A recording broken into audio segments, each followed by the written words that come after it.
Hey, what's up, guys? You're watching the Recovery Clinic. My name's Jimmy McGill. I'm a person in long-term recovery. We've got Chris Dickey here with us, and we've got John Kirkley, Executive Director from the Board of Pharmacists. If you haven't already went and hit that like button to follow our page, please do so now. Welcome to day 2 of our National Recovery Month. All over the nation, September is being celebrated for people in recovery from drug addiction. Chris, what's up, man? Hey, how you doing? I'm good. How are you doing? So, not only, you know, I've heard addiction described as the family illness or the family disease, right? So, Sure. For me, being in long-term recovery, I also have family members who struggle with addiction. And so, for the family members who are impacted on their own journey of recovery, we celebrate you too. Absolutely. We honor you too. Yeah. So, anybody who is in recovery from the impact, or direct or indirect, that's what the whole month of September is about. Right, right. So I love that. And we just had we finished August with a bang. Chris, the Hope Movement, and the Parker Gill Foundation, you guys actually just did something that was spectacular, right? You want to talk about that? Tell us what you did. Can you, yeah. Check Tee it this up out. for me. I'm going Tee to it hold up. his mask. Hold that So- side.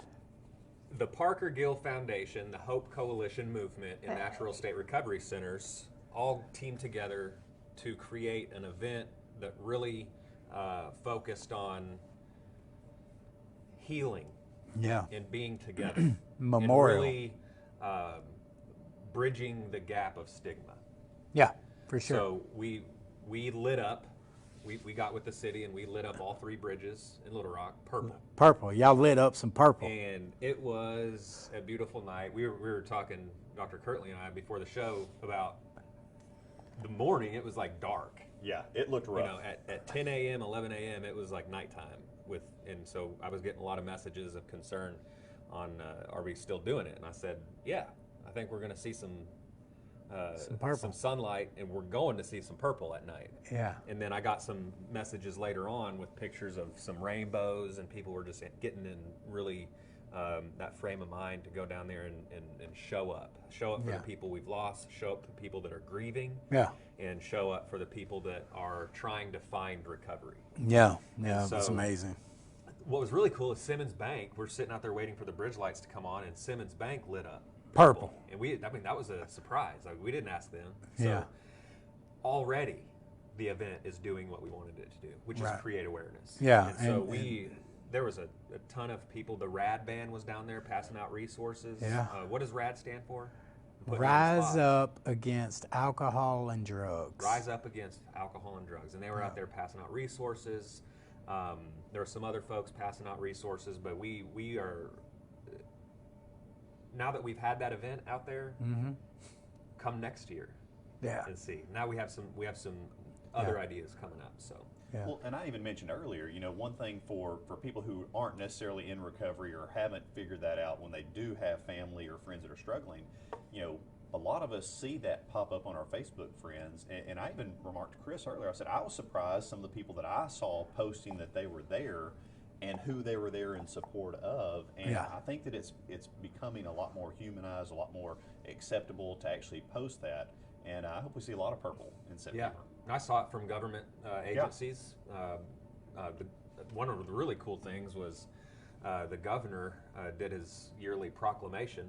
Yeah. To call That was cool. addiction what it is, Yeah. which is a disease. Disease. It's right. not. It's not like Jimmy and I were bad people trying to get good, right? Yeah. Exactly. We were sick people trying Trying to get well. Yeah. And so that's what it's all about. And I got word from the governor's office that he sent the original proclamation that he signed with the seal to Natural State Recovery, which was That's really cool. a big That's honor. great. Because I'm an overdose survivor, Yeah. and I could have missed all of it, right? Yeah. And so Yeah, that you was could have really- missed being a dad. Yeah, all of it. Yeah, you could have missed all those taekwondo classes. You. And I got a video to show you Hey, that girl. It ain't gonna be long. Chris's daughter will be kicking all of us in shape. kicking me because she's going to have to practice. Yeah. Real quick before we get into speaking with Dr. Kirtley about him personally and what you do professionally and what you plan to do. Your 10-year plan, right? You'll be thinking about that. You didn't prep me for that. I know. Want to say thank you for tuning in today. Yeah. Thank you for joining us. The Recovery Clinic exists to provide people with support and accountability and maybe a little bit of entertainment on the side. Yeah. Yeah, we're funny. I always love Ashley's when she says "Good morning, light workers." You know, that's kind of what we anticipated when we designed and built the Recovery Clinic show, is to be a lighthouse for people who are lost at sea or, you know, trying to get to shore. And so we want to continue to provide that. Yeah, absolutely. And, you know, bringing you engaging topics too, which is what we're talking about today. Did you want to jump in, or you want me to? Jump in. Splash. That's Chris Dickey. Watch him jump, guys. Oh man, I've gained. I don't know how you follow that, really. I've gained some quarantine weight, so the splash might be a little bit too big. Yeah. So the purpose of the Arkansas State Board of Pharmacy is to promote, preserve, and protect the public health, safety, and welfare by and through the effective regulation of the many aspects of the drug delivery system. Yes. So, Dr. Kirtley, why don't you tell us a little bit about the 40,000-foot view of what you do in your role as the executive director of the Board of Pharmacy? Sure thing, and I'll first say, you know, the funny thing is, you know, people from different aspects of even my profession as a pharmacist. I'm a trained pharmacist myself. Everyone has a little bit different view of what their boards of pharmacy do across the nation. But the biggest thing that we really look at is the legal drug supply and controlling how that goes from manufacturers to wholesalers to hospitals and pharmacies and doctors' clinics, to be sure that it is a sound process to get those legitimate medications where they're needed and to track them. Right. I think what's interesting is a lot of people don't also realize that many of us in boards of pharmacy have a real heart for recovery, a real heart for trying to be sure that there's not inappropriate diversion of those medications, and to really help, you know, the public, you know, the patients that we serve as pharmacists, but also the public overall as a state agency, understand the risk with a lot of these medications. Because as we've all discussed many times, you know, a prescription drug, you go to your prescriber, your physician, your APN, your dentist, whomever that may be, and you have something wrong with you, and they say, you know, it's the take 2 of these and call me in the morning, but it's take this medication to help you get well. And a lot of people don't realize that even with all the best intents in the world, you know, a lot of these medications are deemed safe and effective for very narrow windows of use, but also they have, you know, contraindications. They have, you know, issues that they can cause for people. And I believe that addictive disease is often triggered just by that. You don't realize that that is something that happens to you, but many of the cases I've worked in my career at the board, I've been there almost 16 years, started with people that had legitimate need for medical treatment and legitimate need for a certain medication, generally a controlled substance, and their brain chemistry just clicks with it, and it's off to the races. But it's a disease, and that's a whole different argument that we also get into. I want to clarify something too. I mean, you're talking about all drugs. I'm talking we're the recovery clinic, and we're going to focus on some controlled narcotics, controlled substances. Right. But your job's pretty broad, and I mean, it's a pretty big responsibility. I mean, we're talking all drugs, hypertension, diabetes, but you know, my favorite prescription was take as needed. I'm telling you right now. That's good. That's good. We left you in charge of that. But when you know, I have an opioid use disorder, right? And was never, I guess, really diagnosed with that, but I can tell you that that's what it was. Yes. And so when I was a freshman in high school, I was playing football, and we scrimmaged the senior team, the varsity team, and I had a hairline fracture on my ankle. And so they prescribed me Vicodin that's the first time exposure I've ever had, and I hated it. It made me nauseous and all that stuff. And then after a while, I realized, I just needed to persevere, pull myself up by my bootstraps to get past that, because it cured my alcoholism. I think. And so that's the scary part of crossing into that. You know, you keep exposing yourself to it, even if you didn't like it at first, you still run the potential of being in full-blown addiction and then can't get out of it. Yeah, I think about Matt Brosay. You know, everybody in the recovery community knows Matt, right? Like, he was one of my groomsmen at my wedding. And I got clean with him. I found recovery with him. We went through our Kim Free house together, and that's how his addiction started, right? You're talking complete different background than me, right? Like, I grew up on the wrong side of the tracks where, you know, what the stigma related to where I grew up was, you know, trash people. You know what I mean? Matt, Catholic high, you know, varsity, you know, educated, good family, hurts his shoulder in his senior year at Catholic high, and 2 years later he's a full-blown heroin addict. You know what I mean? And it started with a prescription from the doctor to heal us. And Jimmy, you know, one thing that we actually have, you know, here with University of Arkansas for Medical Sciences in pharmacy school, we had to take an addiction course.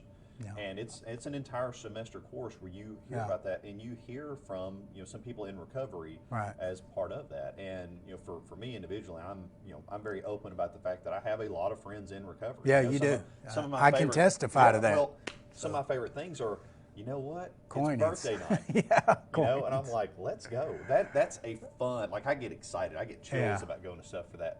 But a lot of it is because, you know, I have no preconceived notion in my mind that I cannot become an addict. Like, I know 100% that at Yeah. some point in my life, my brain chemistry might hit off where I'm exposed to some substance, and it could happen to me. I And guarantee it. I think about it the same way I do of, I've got to stay in good enough shape to prevent diabetes, and I need to keep my blood pressure down. And although I really want to go pig out at whatever buffet, I can't do that much Yeah. because I know the long-term consequences of it. But you know, the stuff that I can tell you, I hear on the professional side of people that have already gone to school and become, you know, medical professionals, you know, pharmacists specifically that I deal with. In all my years at the board, almost every case that I have dealt with, and I'm talking like 96, 98, 99%, almost every one of them, their drug exposure that they would tell you this is when this became a problem, it was due to a true medical issue that they had. And that exposure at that point, even if they'd had it before, Yeah. was the off to the races moment. Exactly. Well, you know, we did the same. We drank the same beer Yeah. that you did. You know what I mean? Absolutely. Yes. And then I'm not saying this about Dr. Kirkley at all. Don't say that. But in a lot of cases, we smoked the same pot that people in college and high school smoked. Right? Like Sure. the difference was Not if you were in Arkansas. I'm from the Northwest. I mean, we lived on the High Times front page. That is true. Okay, well, we're not getting in competitive over who had the best weed and addiction. Right? No. I just wanted to clarify. That's a different show, isn't it? Yeah, that's a different show. That's like High Times, not Recovery Clinic. Hey, we didn't have it cultivated like it is now, though. No, I mean, nobody- it's even worse than it Yeah. was. Yeah. I mean, it's crazy now. But the point I'm making is our bodies responded differently, right? Our dopamine receptors binded and bonded different. Our dopamine and serotonin, it responded. The way it made Chris and I feel was completely different. Like, I'm going to take a wild shot. Like, you went to college, right? Yeah. Ever go to any frat parties? Yeah.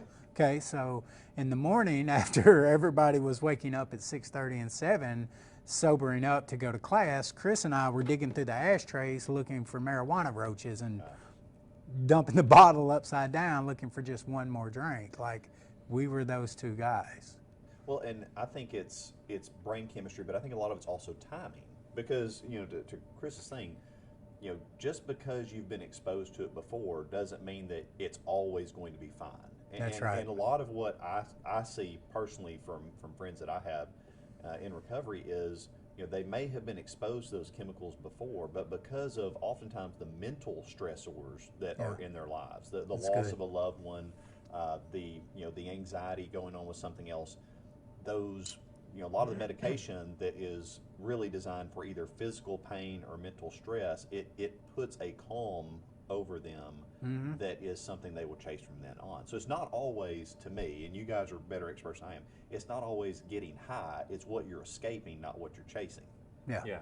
I think sometimes people get confused with what dependency is versus addiction, too. because, Absolutely. Good point. You correct me if I'm wrong, but this is kind of how I have the analogy set up for what addiction is versus dependency. Because there's people, like my grandmother was prescribed controlled substances. She was definitely dependent on that medication Yeah. and would get some anxiety and fear if she thought she wasn't going to get it. Yeah. But she wasn't in full-blown active addiction either. Yeah. Because, okay, so if you give 7 people morphine for a week, they're all going to be dependent on it. And Yeah. then when you detox all 7 of those people, and the doctor comes in this controlled group of, and they say, who wants to do that again? One person's going to raise their hand and say, I do. You know, Yeah. that's addiction. Yeah. And Because so- they're all going to have withdrawal. Right. But there are a lot of great philosophical debates on iatrogenic addiction, where you become physically dependent, and therefore some people say, well, that's also addiction. But if you look at, and I'm not a diagnostician, that is not my practice, but I live a lot in reading a lot of those reports, and you have to meet certain criteria for the true definition of substance use disorder, or as we would classically call it, addiction. Yeah. But it's funny because a lot of people think, well, you're an addict if you can drink more than I can, or use more drugs than I can, source it, find it, and tolerate it, and your life is more messed up than mine. Right. And I think that a lot of that very, to me, odd reflection is, as long as my reflection looks better than somebody else, I haven't fallen in that hole. I Of guarantee, course. yeah. No, Fly- I was laying in the gutter Yeah. looking down through the sewer at the world. Yeah. Yeah. Hey, You did- and if there was anybody in that gutter we were laying in that we could compare that was worse Yes. off than us. See, here was, I never was in full-blown addiction because the way it progressed for me, Chris. Now, it may be different for you, right? But because you came from up north where the high times was. Different consequences. Yeah, but like, as long as I was just smoking pot and drinking and wasn't snorting anything, I Yeah. was good. And then when I was snorting, well, I'm okay because I'm not smoking it. And then when I was smoking it, well, I'm okay because it's this substance and not that substance. And then when I was doing both substances, I was okay because I don't smoke in front of the babies till I smoked in front of the babies. And then it's okay because I'm not an IV We user. always move the goalposts. Yeah, and then Yeah. and then once you're doing that, your drug uses now went from casual to recreational to weekly To to obsessive. dependency to now I'm obsession gonna and do it. compulsion. I'm going to get this, Yeah. whatever. Yeah, it no takes. matter what it Regardless of the takes. consequence. That's Yeah. it. Yeah. I'm not drunk at work, so it's not a problem. So let me ask you something. You mentioned something a while ago when you and Chris were talking about, as a pharmacist, you guys are required to take like a whole semester of addiction Yes. education.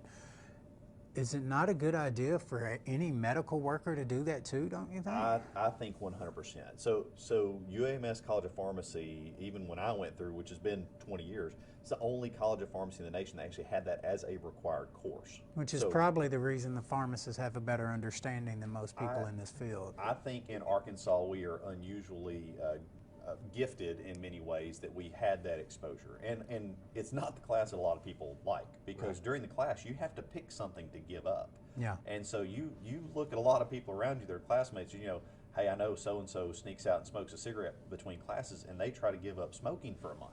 Yeah. And it's not pleasant. Or caffeine. I mean, we're all like caffeine completely addicted. We'll fight feeling. over coffee. Well, Exactly. and also if you're looking at a physician and they're going into finding out what practice they want to be involved in. There until the last few years, there's no money in research for addiction. It's No. all in oncology and those other. And a lot of the difficulty is, and we struggle with this. I mean, we've had some incredible, additional grant opportunities. I saw last week we got another $21.5 million coming into the state on one of our grants. And talking to the drug director, we think we've got another one coming. But the oddity of this is it's been very difficult to even get grant money on addiction unless you had pre-existing research to show where you are. Well, you got to get money to get the research to show where you are to figure out how much of an impact you have. So a lot of the outcomes research that we're getting now would have been really beneficial 20, 30 years ago, because we've seen the increase in prescription drug use, which I personally attribute a lot of the street drug use due to prescription drug introduction. That supply runs out, Just and too expensive, and you got to find a different find something else. once you already crossed that line, And I'll tell you guys, I make people mad because when I tell them, I understand that you have this, but you need to understand that this pill for ADHD that you think is no big deal that your child has gotten from someone else to study for a test or has shared, it's the same basically as methamphetamine off the street that you would smoke. I think that's where mine started at. From as far back as I can remember, I remember being diagnosed with ADHD and put on Ritalin. Then after that, at 9 years old, I was diagnosed with Tourette's syndrome, and so I was put on Halidol and then Impramine. Oh man. And so then later on, as in and out of incarceration, I'm learning that Haldol is a psychiatric drug. It is. Right? Like, and they're giving it to me to control my tics and my outburst. Isn't it amazing that we were just full speed ahead, obsessed with whatever substance in ourselves, that when we go and do our inventory, it's kind of like we're meeting ourselves For the very first time, Like, you know? oh, I totally thought this was one way, Yeah. but whoa, Yeah. you know, just these shockers. My wife, we don't even like giving my son medicine, like at all. Like, we don't want to subconsciously plant that seed that you need this to be better. Like, and I'm talking like children's melatonin or any of that, right? Like, Sure. if you have trouble sleeping, we're going to put some meditative music on. You know what I mean? We're gonna turn the lights out. Right. But that's true. What you just said is true. Like, at 5 and 6 years old, I was on Ritalin. Yeah. You know, I remember trying to break Ritalin down and use it in full-flown active addiction when I didn't have my drug of choice. Yeah. I would turn to anything to try to change the way I felt. Well, you go on any college campus now, and we've done this, is we've gone out to college campuses and shared some of these stories and this Yeah. concept. You know, for people that are watching, it's difficult to find a college student that doesn't know somewhere they can go get some Adderall. Oh yeah, I mean, they all know it. And it's no big deal. And when you sit down, and of course I'm the bureaucrat that has to explain, you do realize that when you and your friends are exchanging Adderall and you don't have a prescription for it, those It's are called meth. felonies. Yeah. You know, but it's Yeah. you're trafficking drugs. You don't think you're a drug dealer because it's pills. Yeah.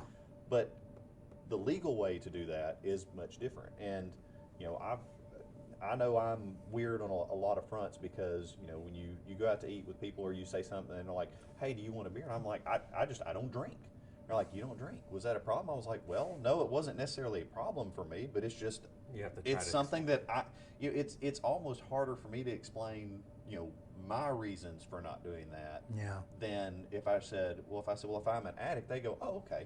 Yeah. And they look at you different either way, but it's awfully odd. For that. Now I don't drink caffeine either, and people think that's probably even more weird. That's un-American. I know. No, Yeah.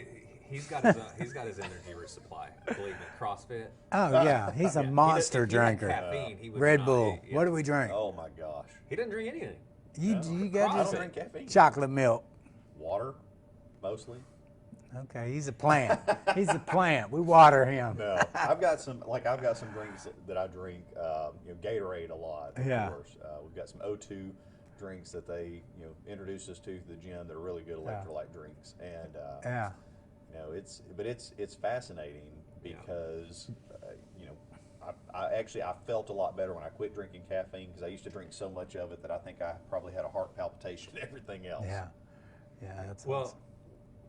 I love what we're talking about because it brings up the fact that each little group that is impacted by the addiction epidemic and the opioid crisis wants to assign blame to one party or more. Yeah. But remember when the 2008 housing crisis hit, there was a lot of people that kind of were responsible that led up to that crisis. And just the same way, it's going to take a while for us working together to get our arms around the addiction crisis so we can understand the problem better in order for us to come up with the solution. Oh But, man. you know, doctors were overprescribing. And then That's people, it. I people mean, that we were can call getting it whatever we well, want the to. people That's that it. were getting it were mismanaging their medications, and it's not just there's not one Right. place that you can assign There's the blame. plenty of blame to lay on every Everybody. foot. Right. And the most hate mail I've probably gotten in all my years at the Board of Pharmacy was an interview a couple of years ago, and they said, whose fault is the drug epidemic that we have? I said, it's everybody's fault. And I said, it's everybody's fault because as patients, we thought, I need medicine to fix this.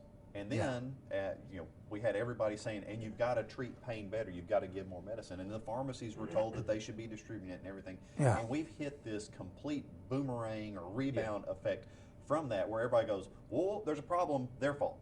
Yeah. And I had, Well, because you go back to the pharmaceutical companies that kind of that introduced the pain scale. yes, You know, and that was and advertised that, look, this false. is something you're under treating. You're actually doing bad by your patients, and there was false information Yep. about how, well, if There's- someone's truly in pain, I watched my father be told by someone that, well, because you had surgery, you have actual pain, and therefore you cannot become addicted by taking this. Yeah, And he see. said, "What do you think about that?" And he didn't like the words I used to express how poorly I thought that was of an explanation of pain medicine. And this has been years ago. Yeah. I mean, my Yeah. father since passed, but I've watched from the. So was he in chronic pain?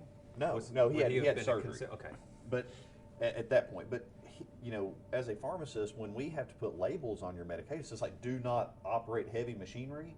Well, that includes a Kia or a Chevy or a Harley Davidson. Those are And definitely heavy machines. they are, but people, to me, most people, when they say do not operate heavy machinery, it's like, well, I guess I won't go drive a bulldozer today.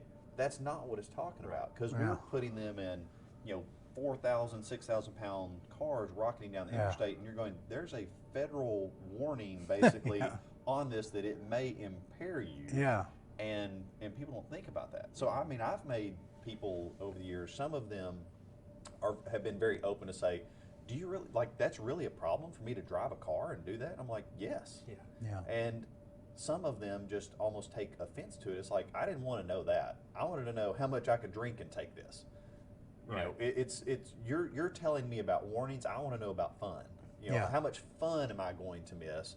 Not how much other actual obligation am I also going to have to step back from. Yeah. Yeah. That's I good. think you probably do. I know the state drug director does. Gets a lot of pushback from chronic pain patients. Yes. Oh, yeah. Because they see as people like me in my past, I was using medications to get high, Yeah. and would fake injuries to get medications. Yeah, I doctor mean, shop. Yeah, Yeah, all so, that. Go to the I might have seen that before. yeah, But, we so- go to the same doctor with the same injury five So- times in a day, a different doctor. you have know this what I mean? population with complete legitimate pain, and they have to control that. They have to be comfortable. Yeah. And so with all of the talk and work towards ending the opioid epidemic, they feel very threatened. Yeah. Which I can appreciate that, because in some cases doctors are cutting them off because they're afraid of their own practice. Mm-hmm. Which my dad is dying of lung cancer. He's in tons of pain, and I want the doctors who are caring for him to get him comfortable, Yeah. however they need to. And so, my question to you after saying all that is: do you see a widespread trend where doctors are completely cutting off their chronic pain patients, or is there some kind of regulation they're able to follow to kind of separate drug seeking versus continuing medication without the doctor feeling like, or the pharmacist feeling like they're doing something wrong? So I'll try to put this in a couple of pockets. And first of all, the medical rules and regulations are not necessarily mine. We deal with them a lot. But if you look at the testimony that's been given by the medical board itself in front of legislative committees, and when you watch their own board meetings, the rules that they have in place, and if they need to correct me, they're more than welcome to, but the rules they have in place are, here are some basic guidelines, like acute pain type guidelines, chronic pain guidelines, and it's not saying you cannot give these people medication. It's you have to build the case of why you justify giving that medication because the risks are involved. I mean, you've got people say, well, you should never do over 50 morphine equivalents a day.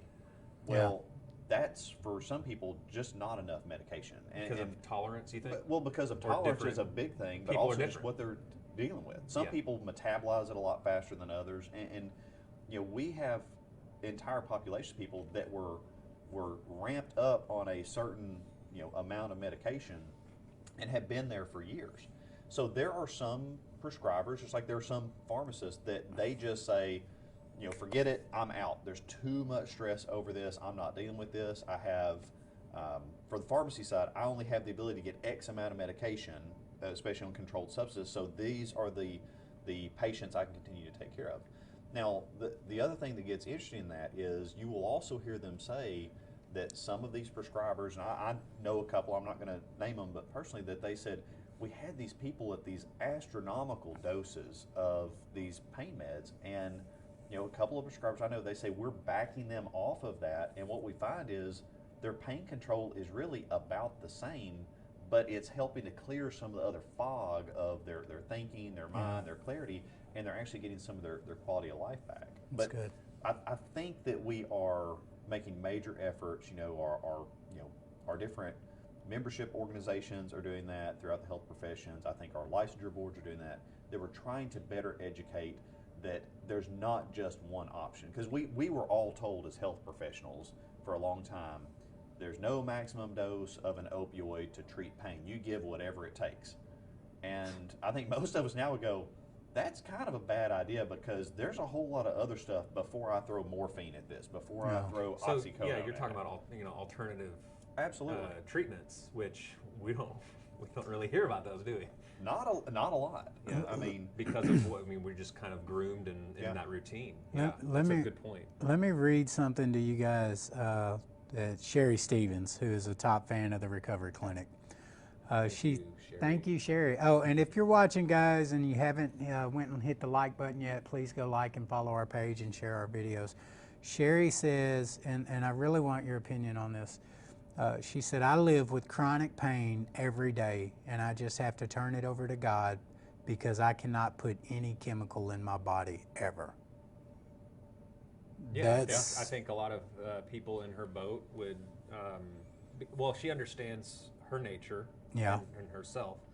That's radical. That's an extreme way to do it. That's how I would have to do it. Me too. So, But she, I wouldn't judge. I wouldn't judge anyone if they had to have it to live, exactly. like without hurting.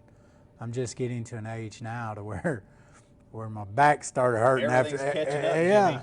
You don't heal from any injuries Yeah, anymore. yeah, You just collect them. I'm You no just collect spring them. chicken. they kind of wear off eventually. You forget about them. Yeah. It's more likely you forget about it than it's actually feeling I better. went and played kickball. Oh my gosh. I've been sore for 6 days. Yeah, so here I am. I've been orchestrating all these recovery events for the last 5 years, including the Break the Stigma kickball between law enforcement and people in recovery. I realized why I'm always coaching. Chris got me to play with him and a bunch of people in recovery, so I learned 2 things that day.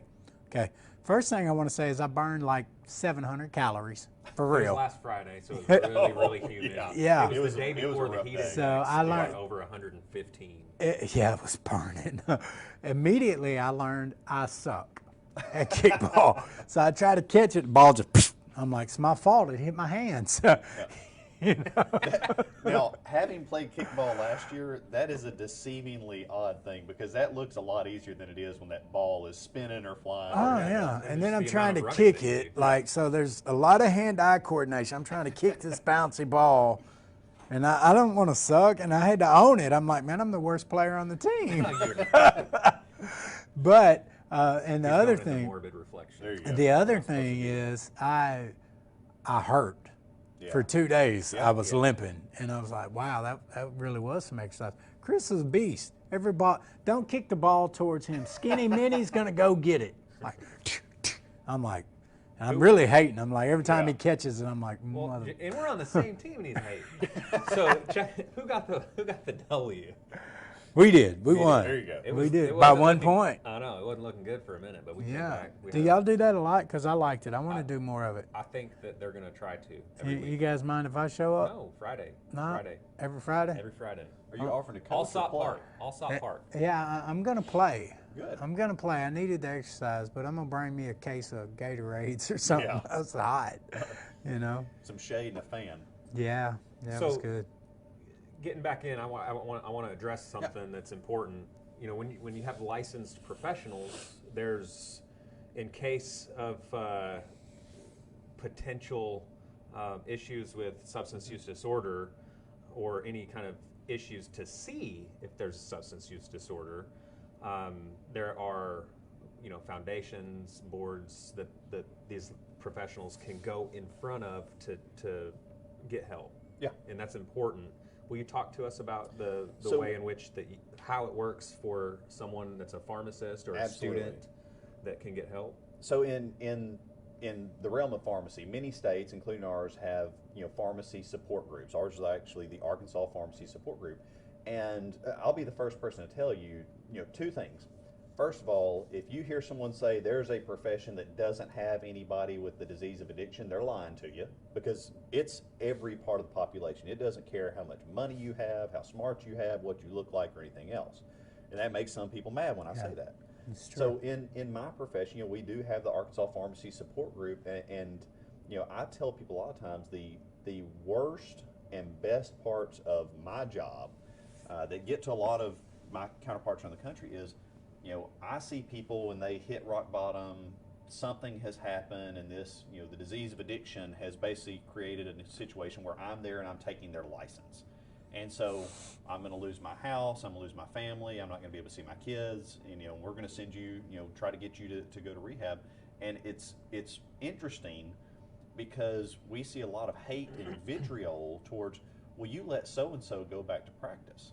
But I'll be the first person to tell you that the people that we have in the Arkansas Pharmacy Support Group are like some of my favorite pharmacists, because I know they're sober. Yeah. I know that they know the difference between being impaired, being addicted, being dependent on something, and being sober. And so the worst days are when you see that and you worry about what the next decisions can be. I tell people, don't go make a permanent decision on a temporary problem. Yeah.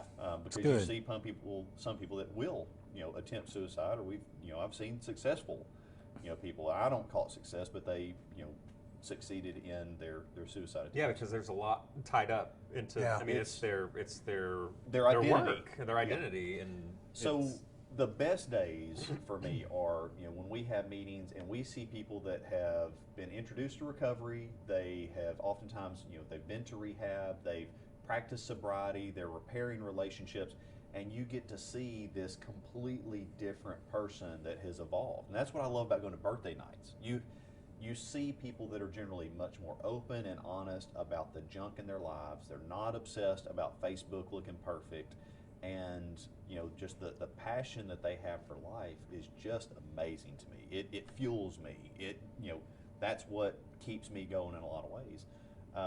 But I look at every one of them, and I identify that could be me. Mm-hmm. Yeah. That could be my children. That could be my parents, my friends.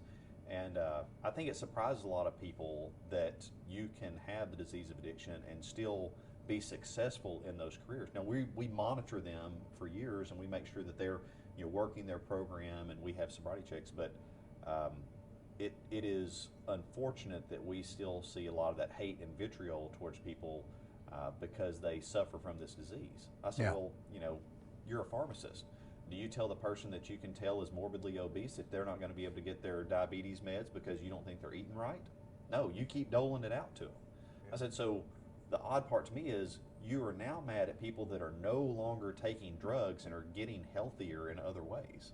Mm-hmm. So it's an odd situation. And good. I mean, you're not the largest licensure group body in the I don't- state. no. I think the nursing is like Nursing would be the 50 active biggest, yeah. licenses. But and then the medical foundation has their board to help, and then attorneys and but your support group has been modeled after. I mean, it's pretty rigorous. It's pretty intense, and so but you get results though. We Yeah. do. We've had, and I don't have the specific data in front of me, but when we track long-term sobriety and success with substance use disorder, it's very impressive because most of the people we have, they've seen the loss of their livelihood, and most of us, I love my profession. I love being a pharmacist, even though I don't practice the same way that most of my friends do. It's something I'm very passionate about, and when they lose that, I think that a lot of them actually value it a lot more when they come back. But when we go back and look, it's amazing how many of those people, it's not a year of sobriety, it's years and years of sobriety as they continue to work. Yeah, Yeah. and that's cool because It is. that's a journey you don't want to miss. Oh, You get no. to see them as they progress on that journey, and it's amazing. And that's, I encourage people, and they think this is really weird. If you think you have someone in your life that is struggling with addictive disease, with drug dependence or something else, you don't have to be an addict to take them to an open meeting. Yeah. And I've had a couple people in my life that they're like, well, what am I going to do? I'm supposed to go to some crazy meeting. I'm like, let's go. Like, Yeah. what do you mean, let's go? I'm going to go with you. I was like, Yeah. I'll go with you. It's an open meeting. They're not Yeah. going to shun me at the door and run me off, and you're not going to have to fill out an affidavit when you get there of, okay, I admit that I'm all the following things. I'm like, There's we'll, so much. we'll go. Yeah. And I think that one of the things we had to do in pharmacy school, we had to go attend a couple of meetings, and you talk about a bunch of scared college kids. Like, I see it from time to I've time. I got- see them come yeah. in there. Yeah. Welcome Yeah. those Welcome, people. yeah. So if you're in recovery No, and thank you for- you see them, welcome them in, because I've had students. I had one on rotation several years ago that she said one of the things that made her the maddest in pharmacy school is they were going to force her to go to an open AA or NA meeting, and she got there and she sat in a chair. And next thing she knows, they're going She's a around the member. room. No, they're No, I going know. around the room, and they're sharing one at a time. And they get to her, and she just says pass. And apparently the whole time, and she tells this very vivid story. She goes, "There's a girl across the room, and she looks like one of my friends, like someone I would have been in a sorority with. She's got the cutest shoes on, and her outfit is all put together and everything Yeah. else." Said, and they're Yeah. getting, and she goes, and I'm just waiting to hear, like, what is this person's story? Like, I'm hearing these incredible things of these people being so open and honest with strangers. And she said, and I was waiting, and the person before her told her this thing, and they said, we're out of time, and we all locked hands, and we said our prayer, It's a mystery. and now I'm mad that I didn't know her story. I said, well, To you go could back. probably go back. Yeah. And she'll probably be there again. You might hear the story. Yeah, it's And- cool. And it's funny because It's good. many of us had a preconceived notion of what we thought we were going to see with those people. Mhm. And that student, I always love that story because she saw someone that looked just like her. Yeah. And it gave a completely different humanistic view of the disease of addiction for her by spending 1 hour with people that she didn't want to be there with. I mean, I know it's an individual level, but we need that on a massive scale. 100%. I love that story. And I got to say, I'm telling on myself that I was kind of this, felt like being in the room when students would come. This is at the beginning of my recovery. So if anybody shares this, please just throw this in the garbage. Feeling like you're a lab rat, being studied. I didn't like students being there. They think they're better. That's just me bringing my own negativity to the table. Yeah. And I didn't look at it from the standpoint that here is someone trying to understand us in our experience Yeah. to help us. And so, Yeah, because that's what we do today I- on a daily basis, we're trying to break those walls down Yeah, so I- people can start communicating more. Yeah, I love it. I never looked at it like Chris did. I was always happy to see normal, productive people in the meetings, right? Because from the beginning, I knew that my calling was to shift the perceptions when it came to addiction recovery, right? Like, I'm there with you. yeah, if you want to know what addiction looks like, you are looking at it. And I am a productive father. I'm a homeowner. I've got a career that is phenomenal. I get to fly all over the nation and talk. Me and John have rode airplanes together and ate ice cream in different states, on camera. Liquid nitrogen ice cream. Yeah, that's good stuff. That was And a long time ago. that was last Now he year. This was last year, but it feels like a long time ago. We need to do it again, and we can't. Yeah, and Chris, this is what addiction looks like. That's a CEO Yeah. of one of the leading treatment centers in the state.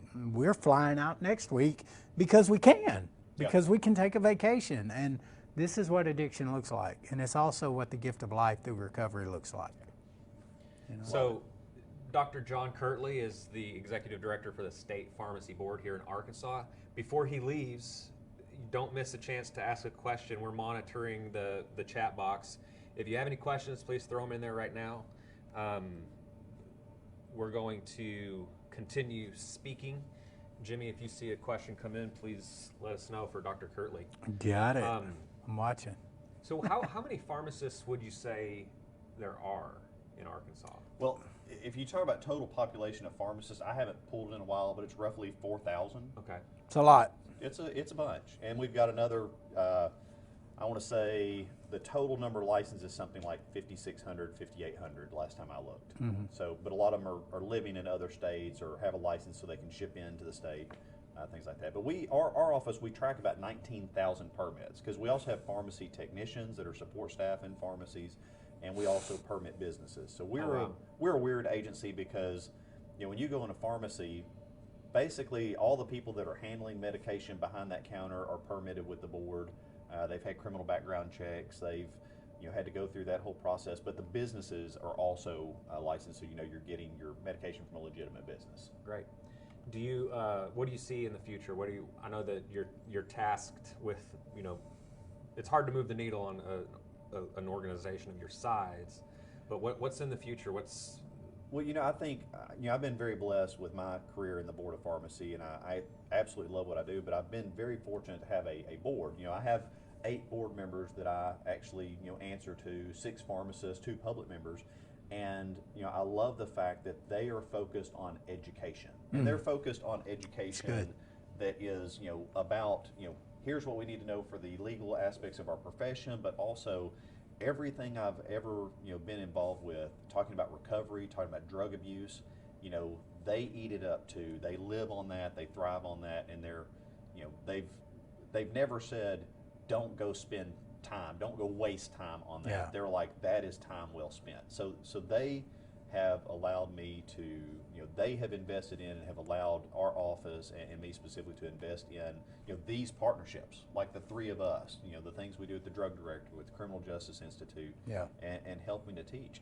And I think, you know, my hope is in the next 10 years, you know, I just hope we get further and further to where we talk about that old stigma that we don't see anymore. yeah? Because Wouldn't that be wonderful? Well, it would. I mean, it's the same things we talk about with, you know, Remember how we used to be? Yeah, You know, I mean, remember well, how we thought? Yeah, it's the same. It's like it's the same wish you would have for racism or for so many other things of prejudice. This is just a different type of prejudice where it's an us and them, and you're like, well, the problem is it's all us.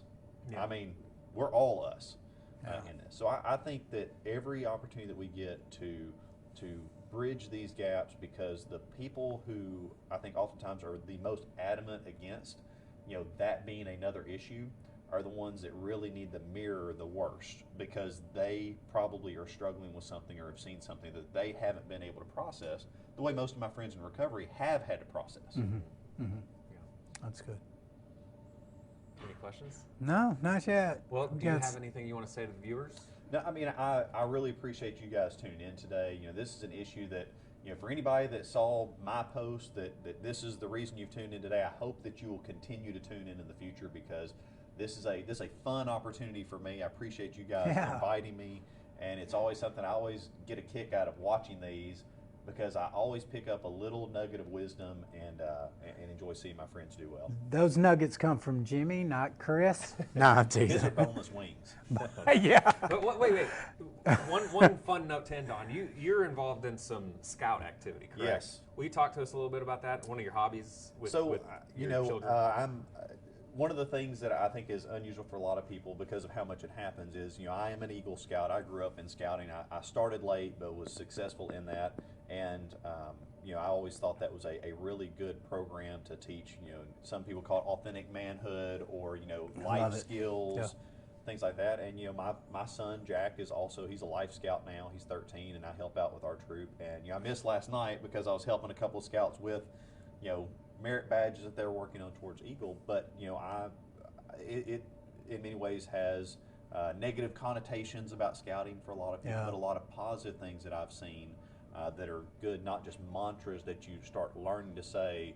You know, Scout is trustworthy, loyal, helpful, friendly, courteous, kind, obedient, cheerful, thrifty, brave, clean, and reverent. That's a lot, man. That's a You lot. went That's you 12 went off points. right there like fireworks. Hey, being an Eagle Scout is an incredible achievement. Well, it's something you see that I run into across the country, and it's one thing that that I've been able to bridge gaps with people that are like, wait a minute, you're an Eagle Scout, like for real? Yeah. And it's like, yes, I was a big nerd in high school. I did soccer and scouts and choir and some other stuff. But I think that those are really good skills to try to instill in, our children, male or female. Yeah. But, and Jimmy, I love when you talk about, when you had to become an adult, it was at a different age than when most people are having to become an adult. And Yeah. it's the skills. I know you've talked some about with your son, some of the same things. And I think that one of the hardest things for a lot of people that have dealt with mental, physical abuse in their past is it locks up their maturity and their ability to cope with certain things, and Yeah. a lot of it's life skills. And I mean, I love when you talk about how when you had to learn how to go register a car for the first time. Yeah, And, assess it. Yeah, for you- sure. Well, you have to go to 8 different windows to do it, Yeah. and you have to do this, and the next person tells you to go back and get something else. But I love scouting in a lot of ways because it's Life if you skills. can't cook a good meal, then you don't get to eat a good meal. So I like that. It's if you burn it, Tara Dickey, that's what's for are you dinner. listening? Yeah. You gonna get in trouble. No, we're good. She's openly You gonna admitted get it. in She trouble. knows where that comes Woo. Yeah. So, Cut. do Can you, we edit that? Jimmy loves to stoke the fire. He loves it. It's fun. We Well, all you said got He's he's trying to rev it up. He said he was going to start doing CrossFit with his wife tomorrow. There you go. Yeah, definitely edit that part. Chelsea does get the credit for. She does. She's doing great. Yeah, if it wasn't for Chelsea, there would be no Jimmy, hands down, dude. I can say that about Tara as well. Yeah, for sure. So I say that about Melanie. For Hey, a whole lot of hey, reasons as well. you know what I got to do? Like, I was scared to death when we decided. Chris and I are flying out next week to Virginia to go visit my sponsor and learn some stuff on the about. Recovery Fest. Yeah, and we'll be there with Miss America 2020, Dan the pharmacist from Netflix, Brandon Novak from MTV's Jackass. If you haven't watched The Pharmacist, watch it. It's Yeah. very It's informative. Yeah, and so we, we can do that because recovery's given us these gifts, or for me, God's given me these gifts through the process of recovery.